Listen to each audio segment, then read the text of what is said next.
Blue and red lights bounced across the water like fish scales in moonlight while I stood on my dock, hands steady on the cleat. 2 officers came down the planks because an HOA Karen dialed 911 to report a man trespassing with a boat. Spoiler, the trespasser was me and the dock. It was my slip at my Marina. She just didn't know who she was messing with. If stories like this hit close to home, power-tripping neighbors, petty rules, and a payoff that feels good, go on and hit like, tap, subscribe, and ring that little bell so you don't miss how this one ends. You're gonna want to stay till the last word. I moved to Gull Point, Florida, after 58 years of doing what most folks do. Working hard, raising kids, sanding down the rough edges life leaves on your heart. My wife, Linda, passed 3 springs back. Losing your partner feels like someone took a piece of your ribs and expected you to keep breathing. The house up north turned too quiet. I started looking south where I could hear gulls and dock ropes ticking against pilings. I told my daughter, Mindy, "I'm not chasing sunsets, honey. I just want to hear water again." She hugged me and said, "Dad, if anyone's earned a soft tide, it's you." The place I bought sits on Bayview Lane, a little bend where the live oaks lean over like old friends. My backyard walks right into Harbor Ridge Marina through a gate. Boat folks know this. Marinas carry their own history. Deals get made at bait coolers. Friendships happen when you're untangling lines at dawn. Harbor Ridge had seen better days. Half-rotted finger piers, busted lights, a pump-out station older than disco. But it had a heartbeat. The previous owner, Mr. Rafferty, passed and his boys didn't want it. I put in a quiet offer on a majority stake, thinking, I'll fix her up in stages. Nothing flashy, just honest work. The second day I'm there, before I'd even found my coffee mugs, this woman shows up at my door holding a wicker basket with a candle and 2 mini jars of jam. Her hair was sprayed into a helmet that could hold steady in hurricane season. Smile sharp as a fishhook. "I'm Darlene Pike," she says, "president of the Gull Point Shores Homeowners Association." She did that thing where the handshake squeezes your fingers like she's testing fruit. "We're a friendly community," she adds, "and we have standards." "Nice to meet you," I say. "I'm Jack Collins. Just getting settled." She nodded at the boxes stacked like fort walls. "We don't allow commercial activity in homes. We don't allow work trucks overnight. And we have strict watercraft rules. Bay stays tidy, values stay high. You'll love it, I can spot a freight train when it's coming." I thanked her for the jam and the rule book in the basket. She had slipped it behind the candle like a playing card. On the way out, she eyed the gate to the marina. "You a boater, Jack?" "Always have been." Her eyes thinned a hair. "We'll be keeping an eye on the ramp." People try things. She smiled again. "Welcome to the neighborhood." If you've ever lived under an HOA, you know the type. Plenty of good board members out there. Folks who mow the median or pick up trash when nobody's looking. And then there's an HOA Karen. Not every Darlene is a Karen, but this one wore the crown like it came with the house. I kept my head down that first week. Met a few neighbors. Earl, a retired lineman with hands like catcher's mitts. Judy, who walks 2 tiny dogs that look like cotton balls with opinions. And the Reese couple, who wave from their porch swing like clockwork. Good people, mostly. You can tell who's decent by how they treat the guy hauling a cooler. The first time I backed my trailer toward the ramp, Darlene appeared like a storm cloud, clipboard in hand. "Sir!" she called like I was a stranger who'd wandered onto her lawn. "That ramp is for authorized users only." "Good news," I said. "I'm authorized." "I've got a slip," I pointed at the marina gate. She frowned. "HOA approval is required for all watercraft." "Not for the marina." I kept my voice easy, the way you talk to grandkids when they're working up a cry. "The marina's on separate legal footing. It's not under the HOA." Her lips puckered like I'd served her unsweet tea. "Everything on this bay falls under our standards. We are the guardians of Gull Point. Appreciate your service," I said. "Truly." I'll be done in 15. She wrote something on her clipboard like she was citing a pelican. That was the first time we scraped. Nobody got hurt. But sparks have a way of finding dry grass. For a few weeks, I kept to my boat work, replaced cleats, upgraded the shore power, paid a kid to scrub the scum line. I put in a ticket for dock lights through the Marina office, my office now, technically. We had a secretary 2 mornings a week, Miss Ellie, who kept the books in a notebook that would have made my accountant cry. I told Ellie we'd go digital, and she said, "Bless your heart," which in Florida can mean anything from thanks to good luck, you fool. Then the note started. Your trailer is an eyesore, in block letters. Property values, underlined 3 times like a sermon. A picture of my boat taped to my mailbox with a sticky note. Too big for this bay. I don't spook easy, but you get enough anonymous whispers, the back of your neck starts to feel watched. I took the notes to Ellie. She sighed. Darlene's been in a mood ever since her husband's company stopped sponsoring the HOA picnic. She needs a new hill to stand on. Does that hill have my name on it? It might, Ellie said, patting my arm the way nurses do before a shot. The email came next. Dear resident, not dear Jack, not dear neighbor. As a reminder, Gull Point Shores has a strict boat size limit for vessels visible from the main bay. Please remove or relocate within 7 days to avoid fines. It was signed by the HOA board, but you could smell Darlene's perfume on every sentence. I wrote back, appreciate the notice. The vessel is moored in Harbor Ridge Marina, an entity not governed by the HOA. Happy to discuss. Best, Jack. Her reply came 4 minutes later. We will be discussing. If you're counting, this is where the temperature starts to climb. Folks who waved at me at the mailbox now stared a beat too long. A neighbor who used to ask about fishing turned his back when I walked up. Even Judy's cotton ball dogs gave me side-eye. Somebody, somewhere, was drumming up a parade. One evening, I took the boat out for a slow run at sunset. Gold laid down on the water like a blanket. When I got back, the dock was quiet. I could hear a TV through a screen door and smell somebody grilling. I was tying my last line when boot heels clicked behind me. "Sir," a man's voice called. I turned to see 2 officers easing down the dock, hands loose near their belts, the way trained folks move when they don't know what they're walking into. "Evening," I said. "You boys thirsty? I've got water in the cooler." The taller one smiled. "Appreciate it. We got a call about a trespasser and an unauthorized boat. That you?" "You tell me," I said, pulling my phone. I'd prepared for this because I've been around the block. I keep my documents in a folder named, very cleverly, Boat Stuff. I handed him the deed showing my majority stake in Harbor Ridge Marina, plus my slip assignment.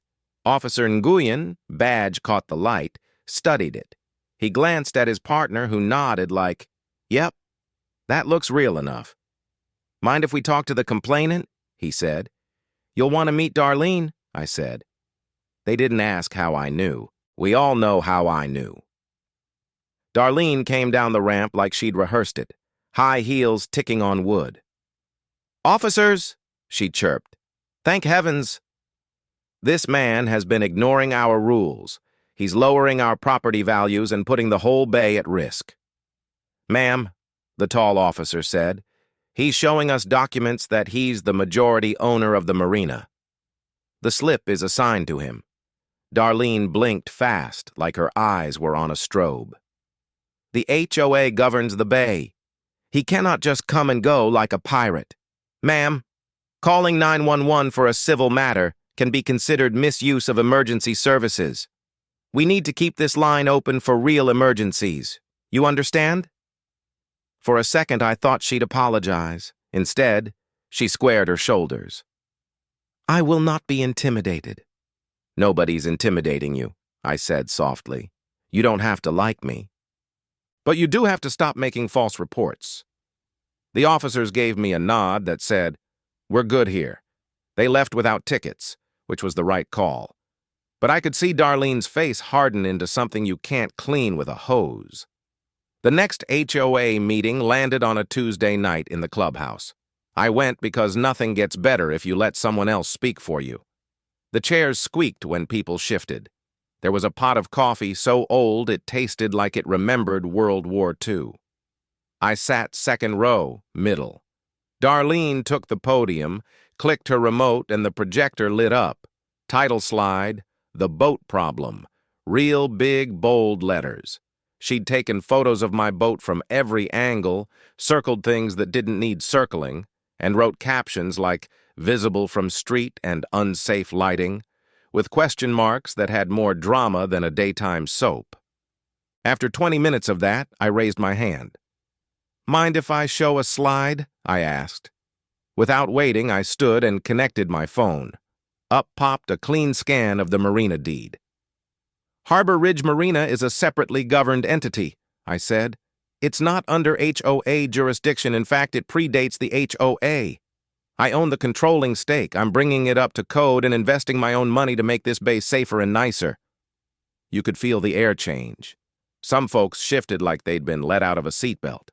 An older gentleman in the back, Earl, gave a slow nod. A couple of younger families looked relieved, like maybe they'd be allowed to breathe again. Darlene gripped the podium. "We maintain standards," she said. "We don't allow riffraff."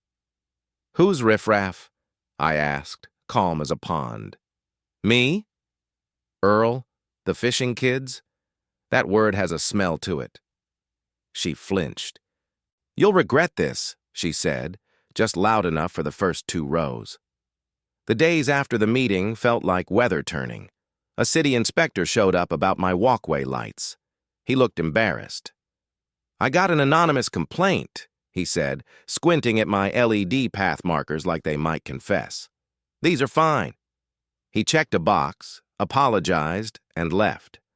The Coast Guard Auxiliary got a tip about me, running lights after dark. That one made the volunteer on the phone chuckle. "Sir," he said, "we run our lights after dark." That's the idea. Miss Ellie told me 2 families who'd been on the wait list for slips turned in their applications with shaky apologies. "They're scared of crossing Darlene," she said. It made my jaw tight. I don't like bullies more than I like mosquitoes. So I did what I know how to do. I opened the doors. I posted a notice for an open Marina meeting in the clubhouse. Slip holders, waitlist folks, anyone who cares about the water. I brought coffee that didn't taste like war. I put a whiteboard at the front that said, Harbor Ridge. Put it in writing. If you want to calm a crowd, let them write their own to-do list. The room filled with folks who hadn't been to a meeting in years. People spoke quietly about bent ladders so old they bit at your shins, and about that one finger pier that pitched like a carnival ride. We put sticky notes on the board. New cleats, ladder replacements, deep clean of the fish station, rules for live aboards, fair slip assignment. Someone suggested a potluck once the docks were safe. Someone else asked for a kids' fishing day. A little boy raised his hand and asked if he could bring a crab trap. "Buddy," I said, "you bring that trap and I'll bring the hot dogs." He grinned like summer. From the back, a voice came steady and plain. "I move for a vote of no confidence in the current HOA leadership as it relates to Marina harassment." Heads turned. It was Earl, with his hands folded like a prayer he'd considered carefully. "Hold on," Darlene said, popping up like a jack-in-the-box. "This is not an HOA meeting." "It's not," I said, "and it doesn't need to be. This is the Marina talking to itself." But something snapped in that room. Soft, quiet, but you could hear it if you've ever listened to Ice Thaw. Folks who'd been waiting for permission realized they didn't need it. We took a vote right there, not about the HOA because that's a different battlefield, but about how Harbor Ridge would run. We set a rule. Harassment, intimidation, and false reports to authorities would mean permanent loss of Marina access. It wasn't personal. It was safety. People signed their names to it with a pen that had seen too many grocery lists. Darlene looked thunderstruck. "You can't do that," she said. "We just did," I said, not unkindly, And no one here is looking to fight. We're looking to fish in peace. I went home lighter that night. When you've carried a weight so long you forget what your back feels like, setting it down can make you sway. 2 weeks later, Miss Ellie slid an envelope across my desk. "You're gonna like this," she said, trying not to smile. It was a slip application. Brand new sailboat, 28 feet, pretty lines. Applicant name, Darlene Pike. I won't lie. I set it aside and made a sandwich because sometimes a man needs roast beef to think straight. When I came back, I pulled her file. We keep good records. The 911 call, the city complaint, the Coast Guard tip, the slideshow, the mass email, the threats and whispers that found their way to me from neighbors whose mouths still wanted to be kind. I stamped the form, denied. Then I wrote the reason. Documented harassment and false reporting per Marina policy, dated and signed. You'd think that would be the end of it. But folks like Darlene don't walk away. They pivot. The next morning, I spotted a for sale sign in her yard. A week after that, an out-of-town couple toured her home. Another week, and a moving truck backed up to the curb. She didn't look at me when she loaded the last box. That might have broken my heart, once upon a younger time. But age gives you a certain calm. You learn that people write their own endings by the choices they make, and you don't have to be the editor. With Darlene gone, the air at Gull Point changed. We had volunteers fixing docks on Saturdays. Earl brought a thermos of coffee that could wake the dead. I brought donuts. Somebody always brought a radio. We laughed at ourselves, slipping on seaweed like teenagers. We replaced ladders, ran new conduit, and put up lights that glowed soft and steady, not blinding, just safe. Kids came down with their poles and whispered to the water like it might whisper back. I set up a kids' fishing day. We even started a little tradition, ringing a bell when someone landed a keeper. If you've never heard that bell at sundown with the gulls buzzing you, you're missing a sound that puts your soul right. I called Mindy and said, "Honey, you should see this place." She flew down with the grandkids. My grandson Noah caught a sheep's head so proud he had to hold it with 2 hands. My granddaughter Lucy brought a bucket and a notepad and told me she was a marine biologist now. Their laughter made the dock boards feel younger. About a month later, a certified letter showed up with Darlene's name on it. I stood in the kitchen holding that envelope the way you hold a relic. Part of me wanted to toss it, pretend the story had cut to credits. But stories don't end just because you want ice cream. I opened it with my pocket knife. Inside was not a lawsuit. It was a letter from Darlene, written neat as a schoolteacher's chalk. She said a lot without saying sorry straight. Her husband had left. The house note was heavy. She'd tried to hold something together the only way she knew, by holding it tight. She said the marina used to be a mess. The bay used to scare her at night with bad lights and worse noises, and when I came in with changes, she felt out of control. She wrote, "When a wave hits you wrong, you either learn to bend your knees or you drown." I guess I don't bend easy. She asked if I'd consider reconsidering a slip, someday, somewhere else. I put the letter down on the table and stared at the slice of water through my patio door. I could hear kids on bikes, a dog barking, a screen door slam in the next street over. The world keeps turning. You don't have to push it, but you can try to nudge it toward kind. I wrote back. I told her the denial stood. It had to, not to punish her, but to protect what we'd built. But I also told her that if she ever found a new bay and wanted advice on lights or ladders or a safe kids' day, she could call me. I put my number in ink. You don't fix the world all at once. You put one board straight and then another. That fall, Harbor Ridge held its first potluck on the new deck.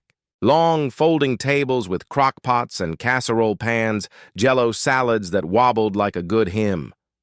Earl carved a smoked mullet like a surgeon.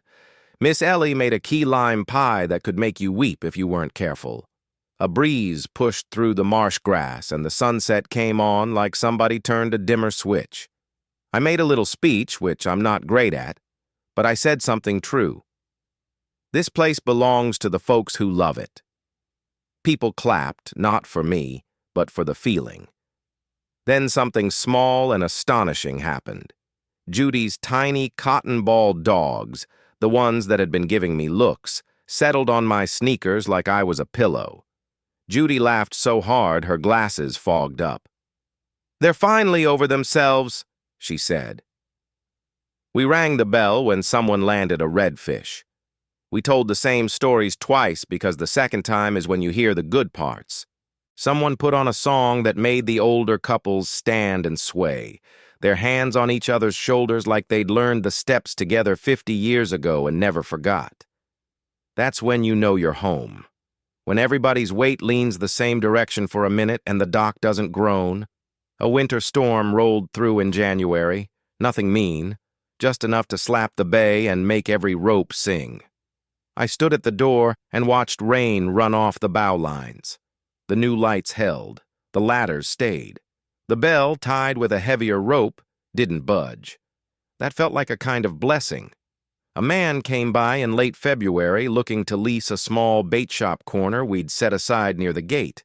Name was Tito, a veteran with a laugh like gravel in a coffee can.